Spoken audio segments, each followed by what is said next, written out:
हे बोरिंग मी खेचते. हो खूप पाण्याचा वास खूप येतोय.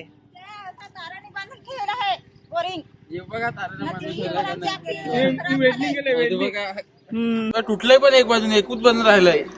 अच्छा गाडला पण गाळला पण.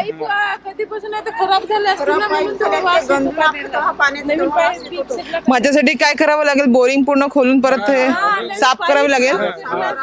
विहीर बघा ना, विहीर पण साफ पण नाही केली त्या लोकांनी. सर मला हे सांगा ना, गावामध्ये पाण्याची समस्या कधीपासून आहे? कमीत कमी असेल 3-4 वर्षापासून असेल ही समस्या. आता गावामध्ये नळ योजना आलीच नाही का अजून? नाही ना. सरपंच वगैरे मागचे होते आणि आता पण सरपंच मॅडम आहे ते काय काम करतात, म्हणजे व्यवस्थित काम करतात का गावामध्ये? गावामध्ये बघा ना, तुम्हीच बघा ना कसं काय आहे ते. मग तुम्ही कसं काय पाणी पिण्याचं वगैरे कुठून आणतात मग? पाण्याची पिण्याची एक आम्ही स्वतःहून पैसे काढून ना हे बोर मध्ये हे टाकलंय, मोटर टाकलंय. टाकली आहे. हा, हे तर पाण्याला वास येतो, मग पिण्याचं पाणी? पिण्याचे पाणी ते मोटरचं आहे. मोटरचं हा, स्वतःहून आम्ही खर्च करून ना टाकलाय. खर्च करून टाकलाय. हा.